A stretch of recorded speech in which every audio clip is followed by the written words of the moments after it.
See, what's smart is my tour manager is also a professional makeup artist, so not as dumb as I look. Yeah.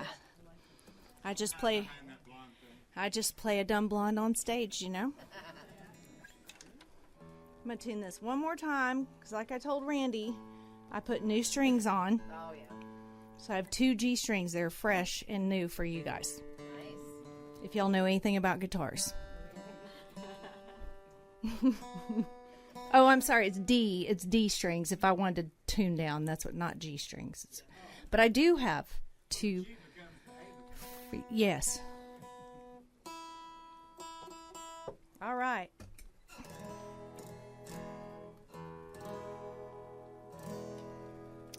Oh, see, I told you my boots are tall. Yeah. So, just first off, I like to play a little game. Everybody has their drinks. And when I say something about my ex-husband, you say, which one? And then we all take a drink together. I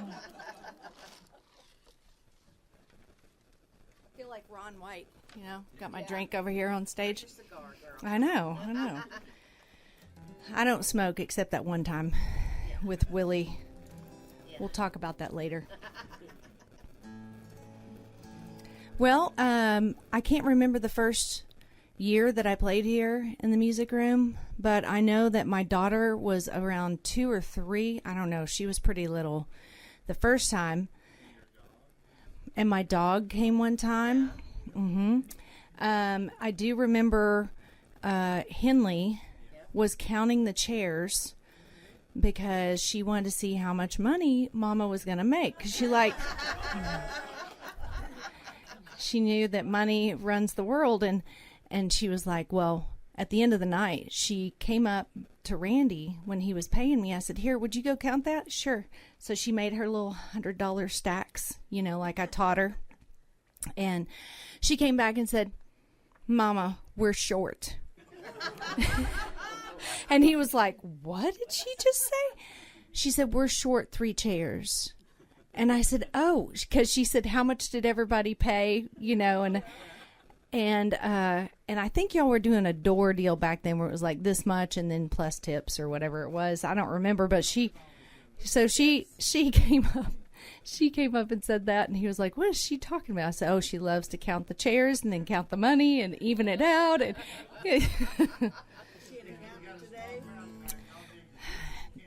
now she can't do 2 plus 2 because she's 15. You know, her morons aren't connecting right now.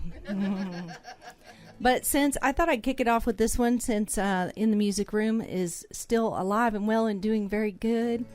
It's called One Less Honky Tonk. And I wrote this with Freddie Powers, one of my mentors. There's one less honky tonk in Texas, another one died today. They put a sign on Ned's place and pulled the window shades. And they pulled the plug on the jukebox where each song was just a dime.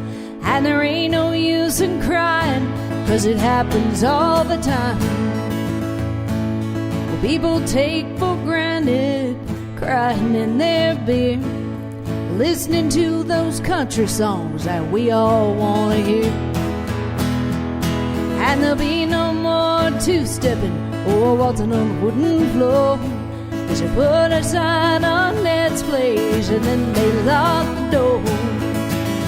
For the smokers and the jokers and the drinkers and the thinkers and the people who don't have no place to go.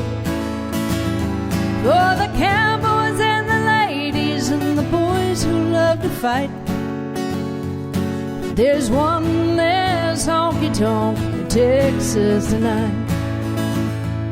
So the next time you're in Texas, or you dance to a country band, or you have yourself a bourbon, just remember if you can that they may be gone tomorrow. So help me sing this song. Let's all dance together before the honky-tonks are gone. For the smokers and the jokers and the drinkers and the bankers and the people who don't have no place to go. For the cowboys and the ladies and the boys who love to fight. There's one less honky-tonk Texas tonight. Yeah, we'll miss that old honky-tonk Saturday night.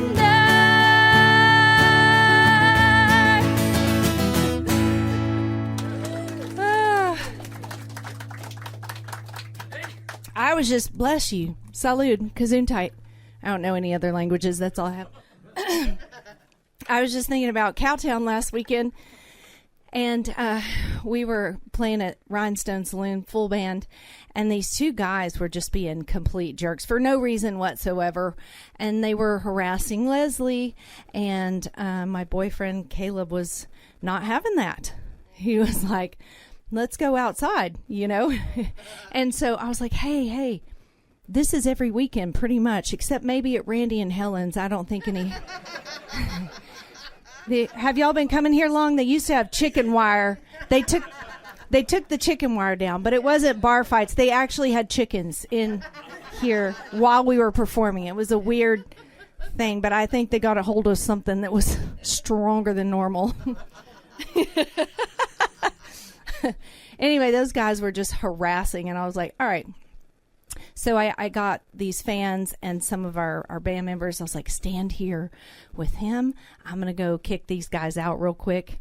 And so I went up to the owner, and he got the police. And I was like, you can't miss them. They're like 2 feet taller than everybody else in this room. I was like, it's that guy and that guy. They need to go. So they were escorting him out, and they were taunting him as they were walking out. They were going like this, like, we're going to sue you. Oh, bring it on. If I would have been there, I would have been like, how tiny is your, that big? Yeah. Sad. I couldn't hear you. I'm sorry. Oh, you're going to sue. I thought you were saying something else. Anyway, I just can't. I was like, it's been my whole life. I've been playing honky tonk since I was 2 years old. So is that 32 years now? It's crazy how time flies. But yeah, I was at a bar one time in Texarkana, Texas. There was a fight that broke out in the middle of our set, full blown. Like, then the whole bar started fighting. I was like, wow. I was like, I guess we'll just keep playing. I don't know. We're safe up here, so unless there are beer bottles being thrown. Right. But the only time that ever happened to me is when I was pregnant with Heidi. Yeah. Really? Yeah, I had a guy throw a beer bottle at me because I wouldn't drink his beers. And I was like, can you not see that my guitar is way out here? Yeah, it was a whole thing. So I just went and put water in a beer bottle, and I was like, thank you. I didn't see you behind this. You're just so sweet. Bless your little pea-picking heart. Just going to drink this. Let me just drink this beer real fast and play y'all some songs. So I'm going to play this tune. I wrote this with Michael Martin Murphy and Ryan Murphy. If you haven't heard of Ryan, his son, he's got albums for days. He's a wonderful songwriter, very talented musician like his dad. So look up Ryan Murphy. This one's called High Stakes, and we all three cut it 3 different ways. Michael actually made the title of his album, and he did it bluegrass style. And I cut it like he would have cut it in 1971. And so he came down and we were doing a show together. He said, you want to hear my version of it? I said, sure. So we went out and hopped in his Suburban and he played it. I said, that is what you were thinking when we were writing the song? I didn't know you were thinking bluegrass. He said, let me hear yours. So I play it, and he always does this right here. That's right, when he's listening to stuff. Really? And he went, yeah. And he goes, that's what you were thinking when we were writing that song? I said, yeah. Because we just had a chord structure. We didn't know how we were going to put the arrangement together. And I said, yeah, I was trying to do like Michael Martin Murphy with the leather pants and the conchos up the side era. That's what I was thinking. It's like, you should bring those back. The ladies would thank me. It's called High Stakes.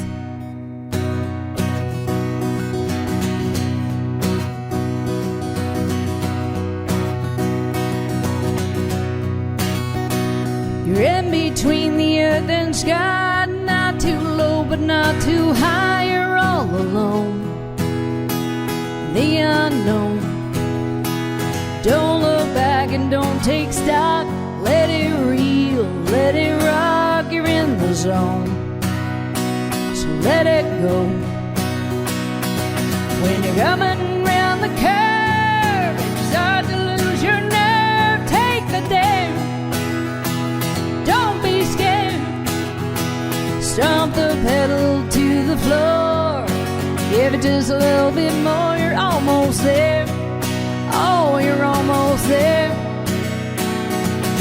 You don't understand. The cards you're holding in your hand starts to shake.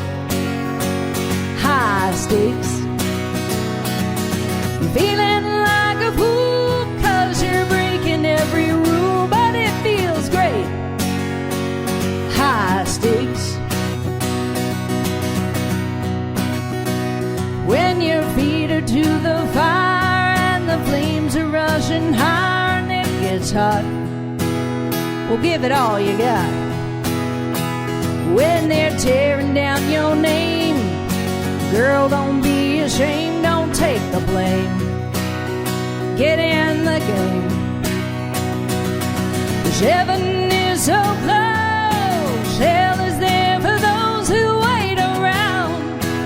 So don't wait around. Go get up and end the fight when you know that it's right, and stand your ground. Yeah, knock 'em down. You don't understand. The cards you're holding in your hand starts to shake. High stakes. You're feeling like a fool 'cause you're breaking every rule, but it feels great. High stakes.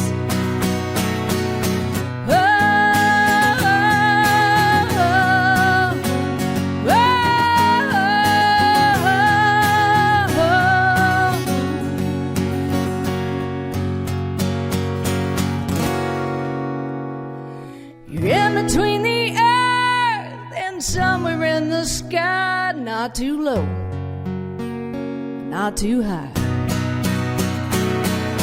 You don't understand. The cards you're holding in your hand starts to shake. High stakes. You're feeling like a fool 'cause you're breaking every rule, but it feels great. High stakes. Yeah, ain't it great?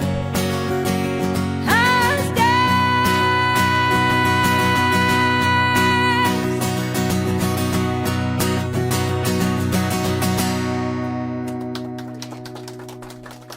Thank you. Ooh. I think I'm going to play. I've got like 8 hours worth of material, so I hope that you guys have plenty of drinks and things of that nature. I'm going to play a song I wrote with my friend Kelly Kenning out of Alice, Texas. You know where Alice is? It's the home of Dairy Burger, in case you're wondering. Not Dairy Queen, Dairy Burger. His family started Dairy Burger, and they are all over South Texas. It's like Allsips, you know. If you're from any one of those little towns down there, or West Texas, you know Allsips. South Texas, you know Dairy Burger. So I wrote this song with him when my ex-husband and I had... There we go. Second one. There were some red flags, you know, but I had rose-colored glasses on, so I didn't see them, you know. It's my fault. So, yes, I did. And they're smart. I'm like, 2 dummies make a smarty. I figured that out. Yes. Yeah, it skips a generation. That's right. So I wrote this with him because he had broken up with me over the phone because he had never had a serious relationship. You know, he's a rodeo cowboy. And stereotype, and so he was just scared, a little nervous about being in a real relationship like that, and so he had broken up with me over the phone. I'm like, break up with me to my face, be a man. And so I sat down and wrote this song, and I was like, let's get together and say goodbye and see what happens, because you can't say no. He couldn't. We ended up married. So I recorded this song in 2008, and I was at Farm Aid, and I played it with my band.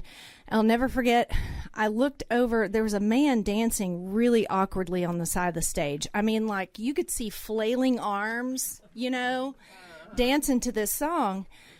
And I looked over, and it was Neil Young. I was like, oh, I'm pretty sure that's Neil Young. And so when I was done, he said, hey, I mailed a package to your house. I was like, you did? And I was like, I don't think he knows who I am. So I'm going to roll with it, right? I was like, do you have my new address? Because I'm going to give it to you so you can remail it, because I didn't get it. That's weird. And then later, he said, I really like that song, Let's Get Together and Say Goodbye. He said, I'd like to cut it. I was like, oh, yes, okay. He said, get it to Willie, because y'all are friends. Get it to him, and then he'll get it to me when you record it, because I hadn't recorded it at that time. I was going home to record it. And so I got it to Willie, and I'm pretty sure, y'all, I hate to put this image on Willie, but I'm pretty sure he smokes weed. Yeah. Just, I hate to put that out there to ruin his image, but I'm pretty sure he forgot to get it to Neil. It's okay. It's fine. So that's how this song came about. And it's one of my favorite songs off my Rolling Stone album.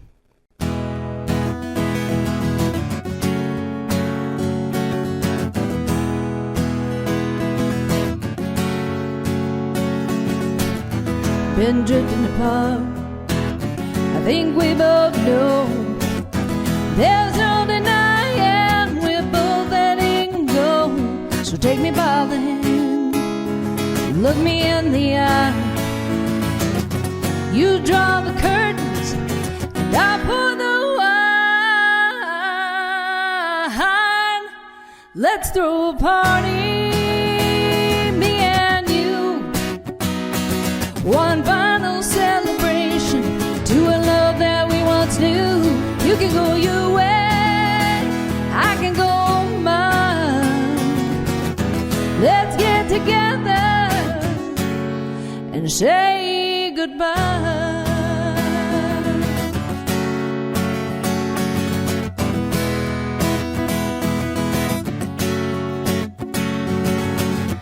When you know it's over, you can't run and hide.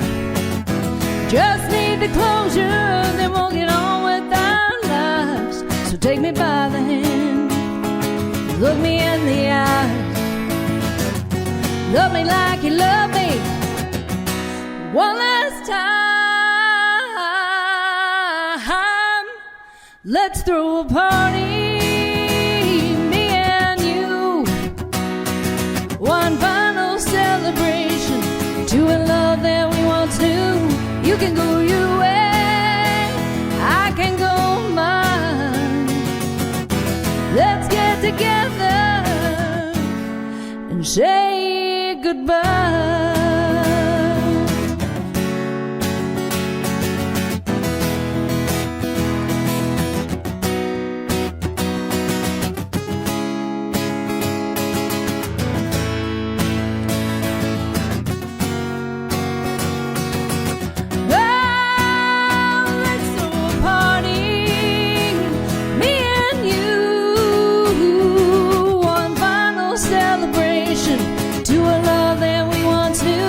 You can go your way, I can go mine. Let's get together and say goodbye.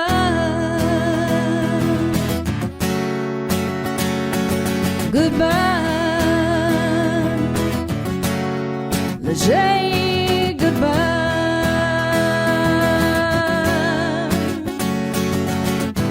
Don't let it linger. Don't let it linger. Don't let it linger.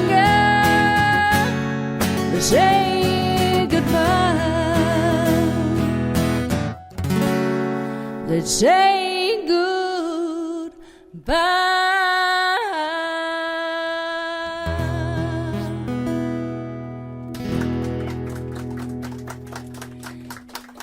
Thank you.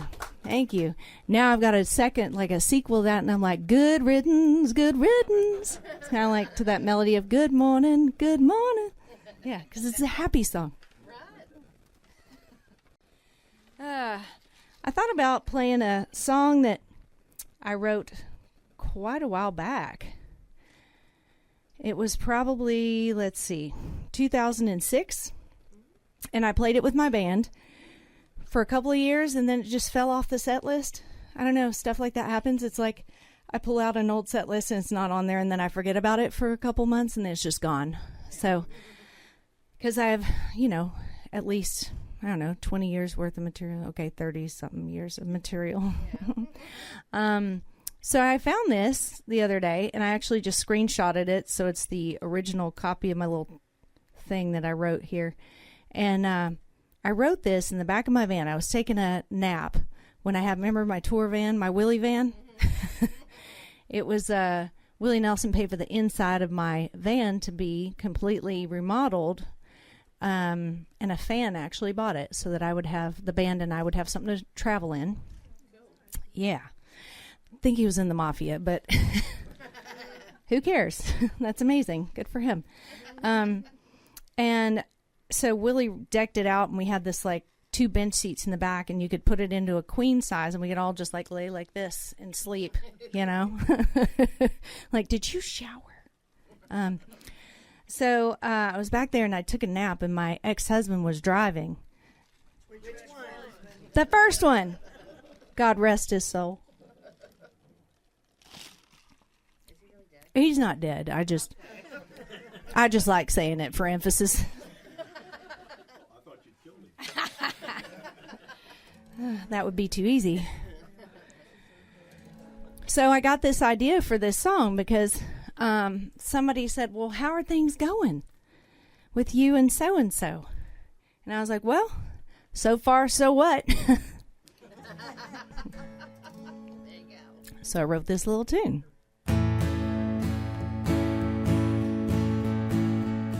You asked me how I'm feeling, if our love is still appealing. After all, this whole world has put us through. There have been ups and there have been downs, lots of smiles and lots of frowns. You have to know, yet my love will still be true. So far, so what? There's no feelings anymore. What do I think of our love? So far, so what? All the days and all the nights and all the love and all the fights has left me feeling like I'm so confused. But the days keep getting longer, and these feelings now are stronger. It's getting hard to hide my heart from the truth. So far, so what? There's no feelings anymore. What do I think of our love? So far, so what? Sing it with me. So far, so what? There's no feelings anymore. What do I think of our love? So far, so what? What do I think of our love? So far, so what?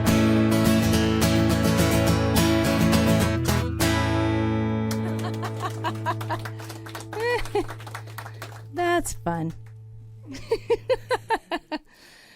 Well, So I've got a question for you. nope, still not married. Not about Oh, okay. not about her husband. These are real. What? Not about her husband. They didn't say which one.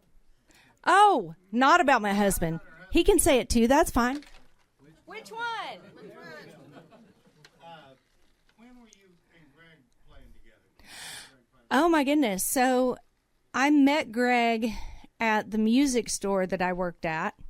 When I wasn't working there at that time. I worked there when I was 16. He taught you how to swim, didn't he? Well, he taught me how to dive off of his sailboat. So there was a music store in Round Rock. I'm originally from Northeast Texas, but we moved to Round Rock when we first moved to the Hill Country because we didn't know what we were doing.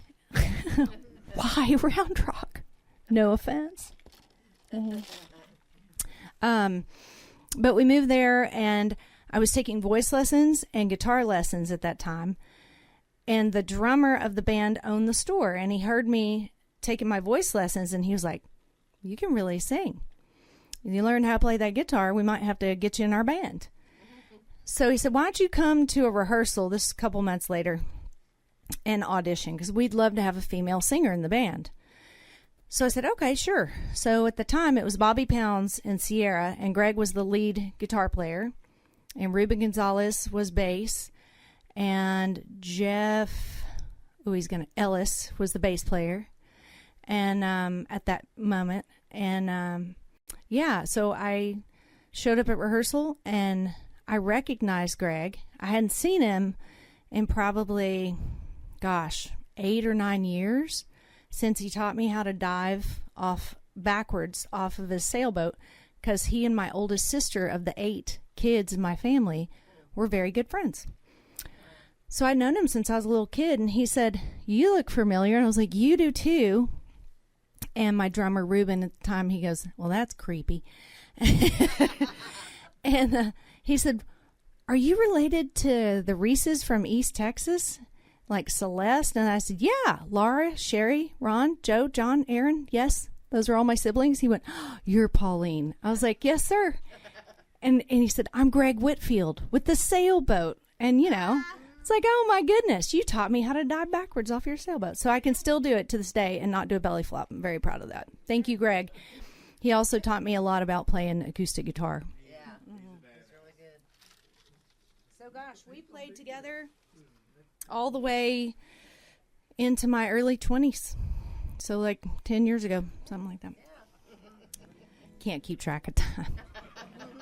Not very good with math. I actually was a math nerd because my dad was a mechanical engineer, and he spent a lot of time teaching us a lot of different things, but math. And he figured out that I saw things and I could figure things out real quickly, and so he put me in math competitions. I was like, this is not something that I'm going to show people later. Here's my math trophy, guys. I've got a whole collection in my closet. You want to come spend the night at my house? Let me put my black rim glasses Yeah. for you. Yeah, exactly.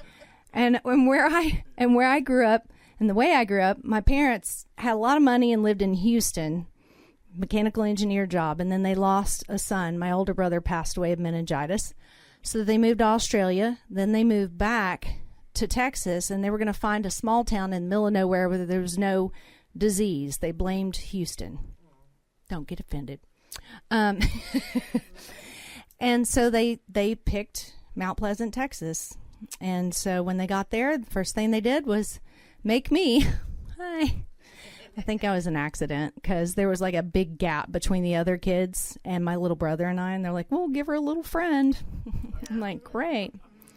And he's just been just a blessing, my little brother. Isn't he just so sweet? It's like, "You turd."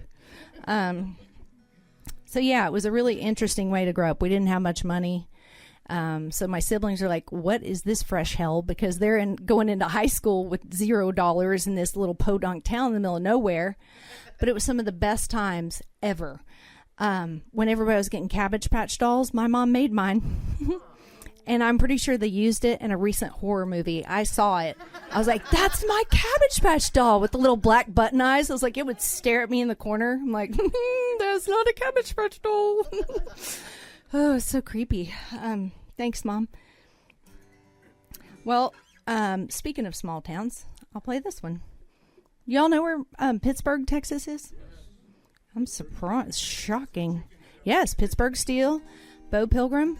My goal, he has a huge statue in town. My goal is to do a statue of myself just for grinsies and make it 1 inch taller. It's like a story and a half tall. Like, I'm a little taller. It'd be fun. But yeah, for those of you who don't know where Pittsburgh, Texas is, it's really near Texarkana, Arkansas, near the border, if you know what I mean. Where you wouldn't marry your brother, but you might think he's cute. Slim pickings. One time I told that joke and my brother was in the audience. My older brother went, "Ew, disgusting. Don't ever tell that joke again." I was like, "Boop." So cute, isn't he, guys? Anyway, this song is not about incest. This is a cute little song about growing up in a small town. Just a little incest joke for y'all. Lighten you up a little.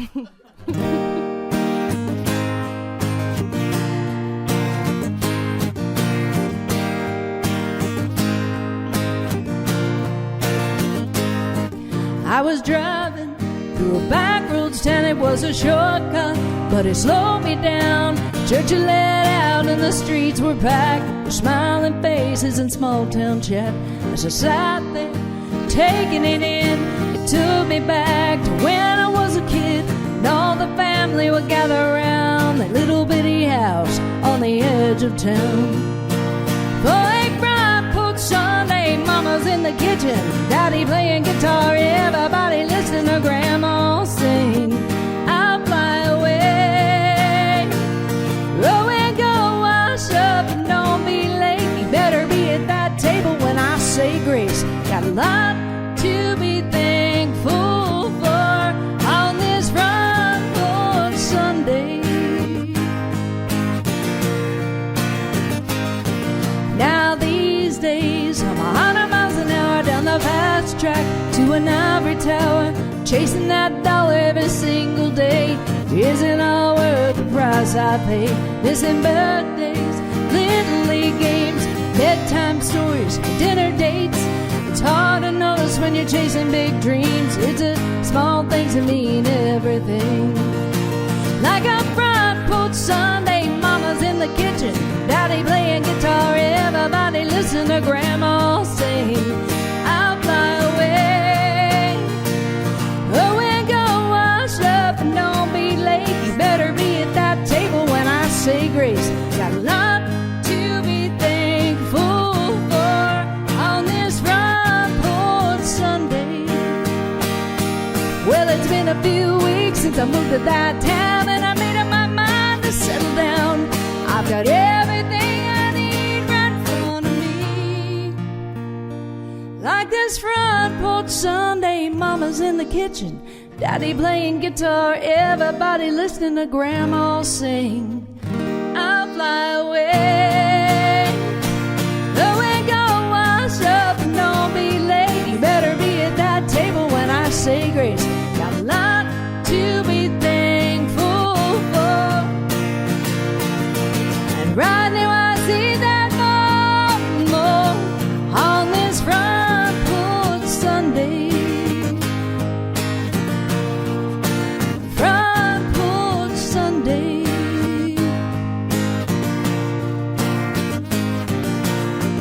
This is just for Randy and Helen. This part right here. Some people call me the cosmic cowgirl. Some people call me the gangstress of love. Some people call me Pauline Reese, 'cause I speak about pompous love. Yeah, my ex. On a front porch Sunday, mama's in the kitchen, daddy playing guitar, everybody listen to grandma sing. I'll fly away, go and go wash up and don't be late. You better be at that table when I say grace. Got a lot to be thankful for. Right now I see that more on this front porch Sunday. Front porch Sunday.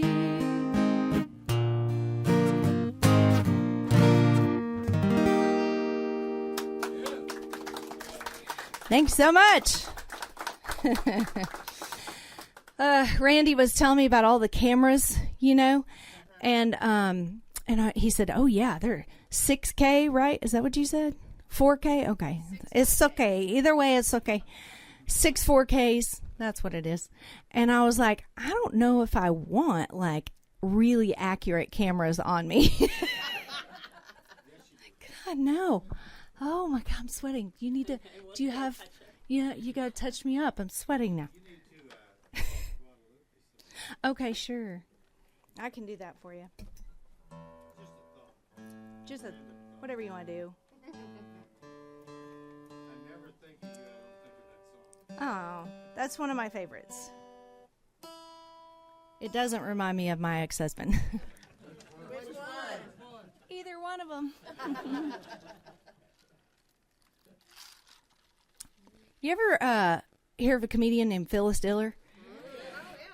I had a little black and white TV, with the dial on it in my room, so I was spoiled back then. And my older siblings, "You're spoiled. You have a TV in your room." It's like, they weren't invented when you were a teen or when you were my age, so it's not my fault you're old.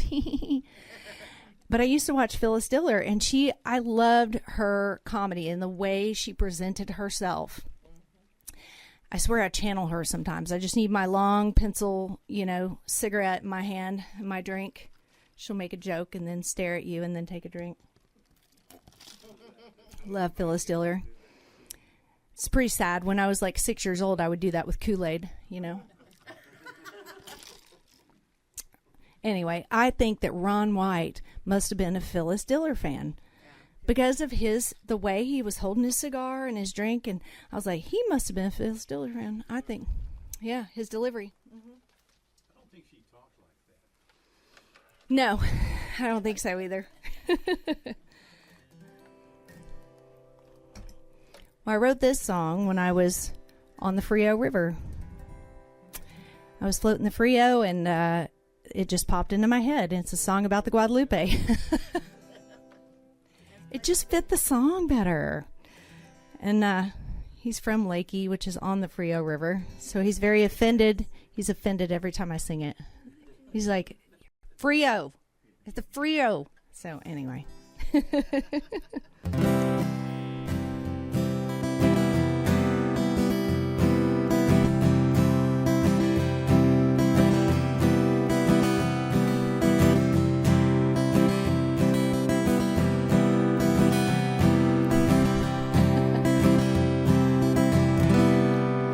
To be with you in the sunshine and feel the water rushing past makes me remember when I was younger. And how fast time it can pass. Come with me and float the river, and let's live for today. On the banks, of the Guadalupe. See the sappers on the banks, son. The roots run deep down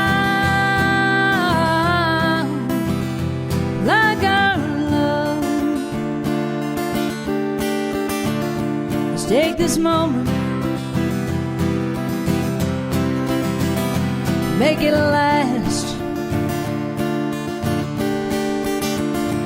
'Cause tomorrow,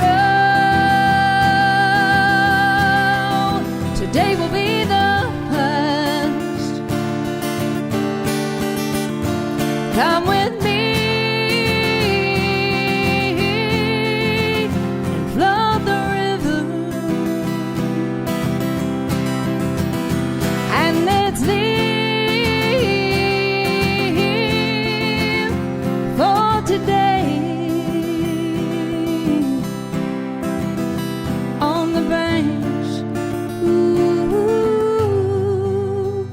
of the Guadalupe. Everyone needs a holiday on the Guadalupe.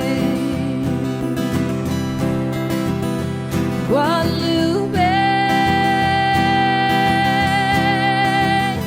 Guadalupe, on the Frio or the Frio.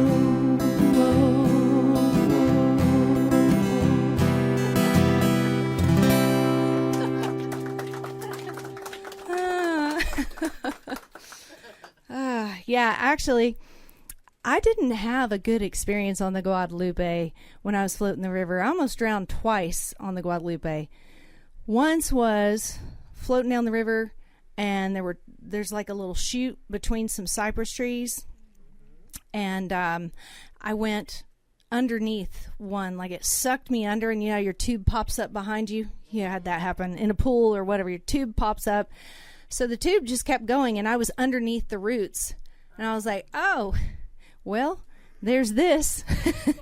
But there was like this much of a gap for air. And so I was just hanging on to the roots and the force of the water. There was no way I could get out. There's no way. And I was like, well, I have air, so that's cool. I have water. I've got 5 days. So I put my hand up on top of the root system, and I was like, hey, like all you could see was this hand. And I was like, I don't know sign language. So I was like, S-O-S. I'm down here. Help me. I was like, I'm down here. And so a guy actually saw me, and he jumped off the riverbank and jumped across the trees. And then he grabbed my arm. I was like, oh, thank God. And he pulled me up onto the top of the cypress. He said, you're the second one I pulled out today. I was like, wow, that's kind of dangerous. And so the second time, my brother thought it would be funny, my older brother, when we were floating down the river, everybody's like, go left if you don't want to go over the waterfall. And I was like, I don't want to go over the waterfall, you know, like doing this thing. We all do it. Yeah. Like a turtle. And he shoves me at the last minute to the right. I was like, you asshole. And I go over the waterfall, and then I get caught underneath it. Once again, tube pops out. I'm under the waterfall, just stuck down there. And I was like, maybe if I just like relax, I'll float to the top. Because, you know, I have a natural buoy, and I thought my boot, it'll bobber on up and I'll be fine. And no, I was just underneath swirling around. I was caught in a little whirlpool underneath that waterfall. So and so I was like trying to like grab rocks as I came around every time, and you can't, you're disoriented. And I'm like, calm down, just find a rock, find a stick, find something. And this guy on a kayak saw my hot pink swimsuit, and so he came and pulled me up. I was like, oh, thank God. I was like, I thought for sure I was a goner. And he said, well, I saw your hot pink swimsuit. And I was like, I'm always going to wear hot pink on the river from now on. Like, I need maybe like a life vest, you know, or something from now on. That's what I'm thinking would be smart for me. And then the Frio, Ron, we were floating along during one of my picnics. I had a Pauline and Outlaws picnic for like 8 years in a row. My brother shoved me into some bushes because he thought that would be funny. And I went down this other little waterfall. My tube flipped over, and it just went down my spine, boop, boop, boop, boop, boop, with rocks. I still have scars down my spine on my back. I was like, I'm so glad I was drinking, 'cause that would have hurt. Dang, that could have hurt real bad, but it didn't at all. Plus, when you have an older brother, you have to be super tough. You know what I mean? Like when they pin you down, they do this. And you're just like, that doesn't hurt at all. I could sit here all day long. Keep going. It's fine. It's like Chinese water torture, you know? It's Big Brother. Yes, I do. Actually, I know Mexican judo. You don't know if I got a knife. You don't know if I got a gun. You don't know. You don't know.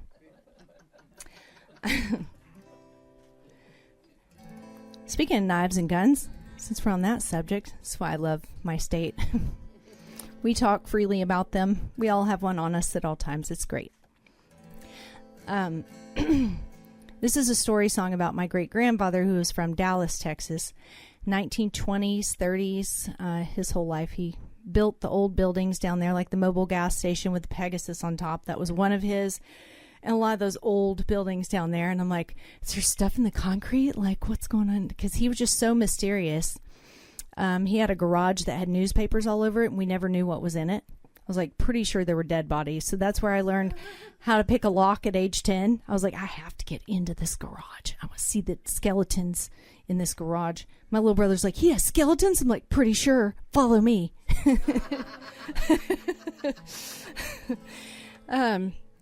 But there are all these stories about how he knew the Barrow brothers and they were friends. And I didn't understand all the stories until I got a little bit older and I realized he was speaking German. I just thought he was drinking, you know. It's what Germans sound like. Ich weiß dir nur ein bisschen Deutsch. What? What did he say? I don't know what he said. Does anybody know? No, nobody knows. This one's called 44 Six Shot.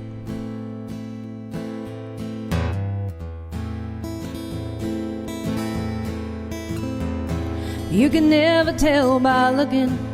His hair was blonde as gold, eyes of blue that looked at you and saw right through your soul. He'd tell you the stories back when he was young, of a 44 six-shot pearl handle gun. Joe Brands was a wild one. He ran with the clan. He had a picture of Jesus tattooed on his hand. His mama tried to warn him about what he called fun. And that 44 six-shot pearl handle gun. But he ran in Dallas, his brother by his side.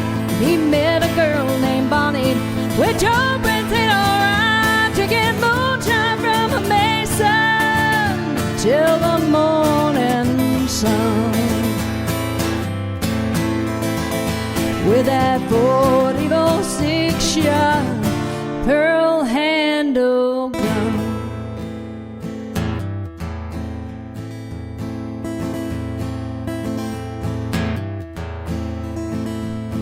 It was in all the papers, the Dallas Morning News.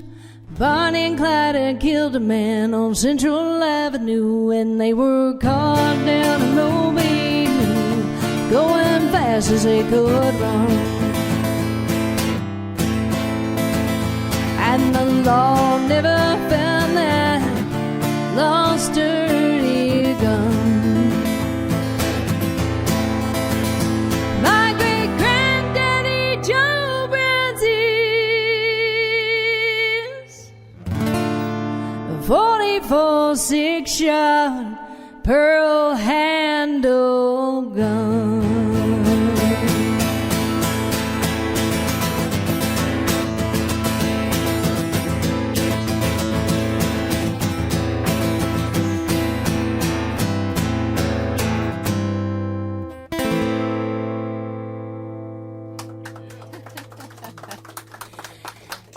Thank you so much. So that was 98% true, and the other 2% just rhymed really nicely. At the time when I was trying to get the story from my mom, I was in New Mexico, so there was a little bit of a time difference, and plus I stay up a little bit later, or back then I did. And I called her. It's probably 2 a.m. I was like, wake up. I have questions about a song idea. And I'm writing it right now. I'm being inspired, so I need you to wake up. And she didn't, so I was like, fine, I'm going to write it without you. So that's how it came about.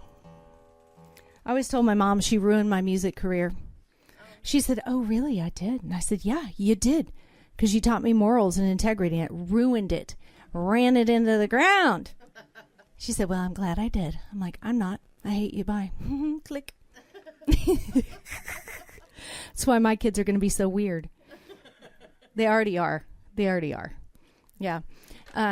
Caleb had like a Hawaiian shirt and some shorts, some like turquoise like swim shorts, and they were on the couch and washed everything. She said, oh, is this Caleb's? And I said, yeah. So she puts his clothes on over her jeans and her shirt, and she starts walking around pretending to be him. She's like, yeah, I said, that's a great outfit. She goes, yeah, I was about to snap the hose. I was like, oh, okay. She goes, pa-chee, pa-chee. I was like, oh, okay. I was like, can I post that? She was like, yeah, I don't care. I was like, cool, I will. So I'll post it so you can all see her. She's pretty funny. They both are. We don't know what's going to happen at any given moment. Never a dull moment. That is true. Well, I feel like I should do, I don't know, it's a tough call. Scott always tells me to play Lemonade. Mace would say play a rocker. Should I play Lemonade? Lemonade? You like lemonade? That cool, refreshing drink. I don't know. I have 8 hours worth of material just today alone, so... Okay, I do like this song. This one's off my Just Getting Started album.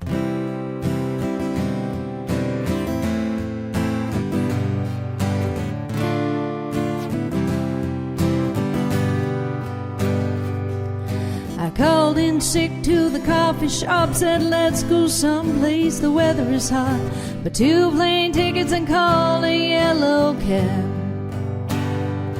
We drank all our money at beachside bars, took pictures of each other smoking cheap cigars, stole a blanket from the hotel room and slept on the sand. We held the world like a glass of lemonade. It tasted sweet. Oh man, we had it made. Didn't we laugh? Were we brave? Wasn't it cool acting like fools with nothing in our way? Picture in a frame, big blue sky. You and I stuck in time like we would never fade. Baby, why do we have to change? Oh, why do we have to change?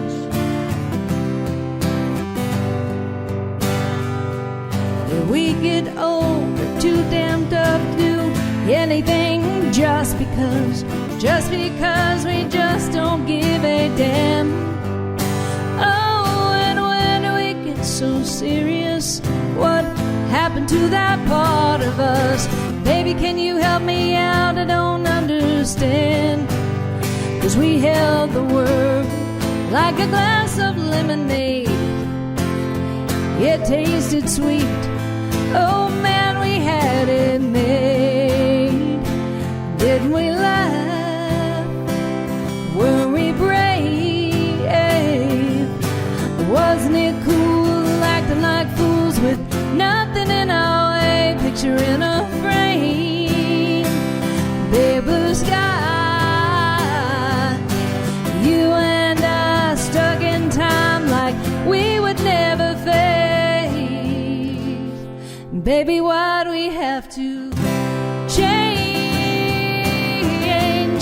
Oh, why do we have to change?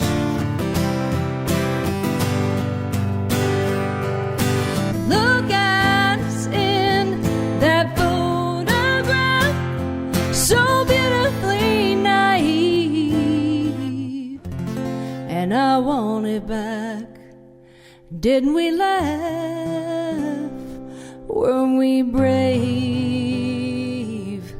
And wasn't it cool acting like fools with nothing in our way? Picture in a frame, big blue sky.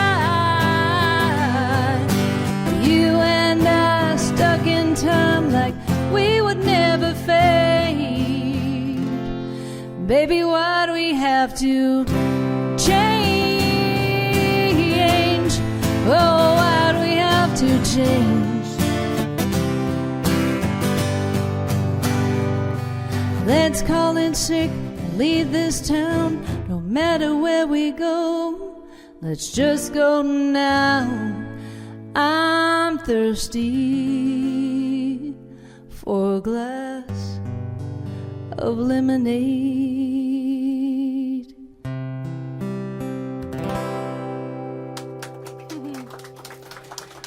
Thank you. No, but seriously, that does sound nice right now. Can't decide what to end this set on, y'all. Just can't decide. There's so many things. I think, I know. I think I'm going to do one about my horse. Yeah. So I used to do a lot of shows with Chris Ledoux and travel around the state. Anytime he was in Texas, he requested that I was his opening act, which was awesome. I didn't get paid much, but it was super cool because it was Chris Ledoux. And I actually got a lot of ideas from him. He had that mechanical bull that he would ride on stage. And so I just decided, why can't I just bring my real horse into the bar? So many years later, I ended up having this magical creature who has been one of my best friends for 21 years now. Her name is Blue Diamond, and she's traveled all over the state with me, riding her inside bars and up to the stage at festivals. And she's an amazing best friend to have. I call her my firstborn child. It's like, why can't you be more like your sister? Mom, it's a horse. So? And every time I'm like, why the long face? And my daughters are like, it's not funny. I was like, it's funny to me every time. Every time.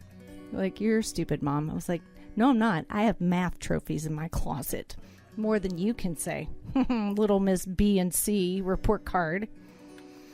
Anyway, I recorded this song on my Two Texas album, and it's a Charlie Daniels tune that Chris Ledoux covered, and then I covered it, and I love it because it reminds me of her.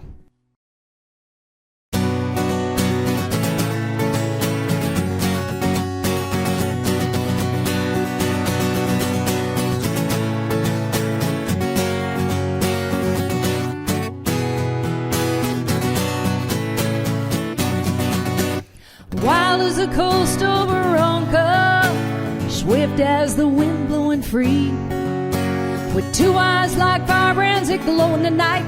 Somewhere he's there waiting for me. He knows that I'm coming for him.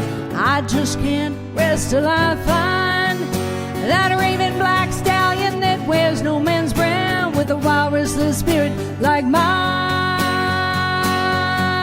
They call him Caballo Diablo, half horse, half devil, they say.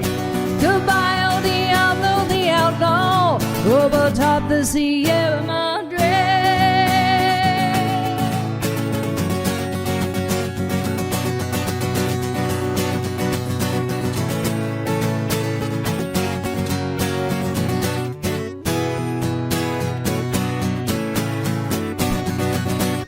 Two men before tried to take him. They had their chance one by one.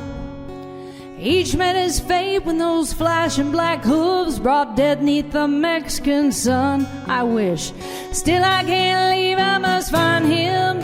You fool of a horse, can't you see? I may be half girl, but the other half's devil, and you're just exactly like me. They call him Caballo Diablo, half horse, half devil, they say. Caballo Diablo, the outlaw, over top the deep Sierra Madre.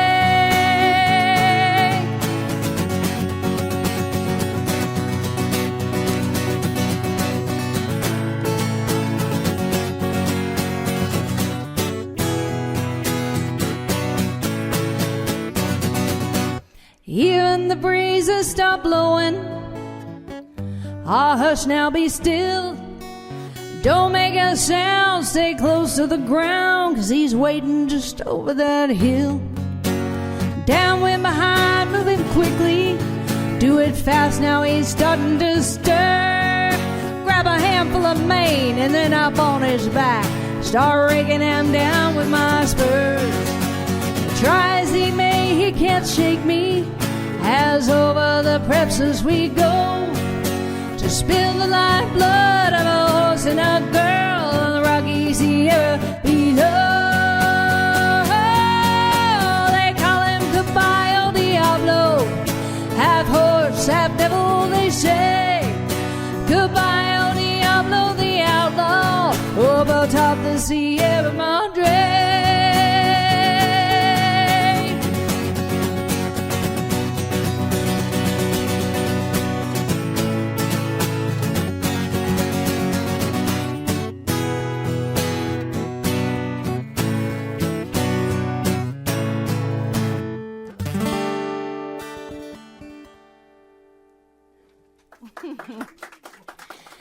Thank you so much. We'll be right back in 8 seconds, minutes.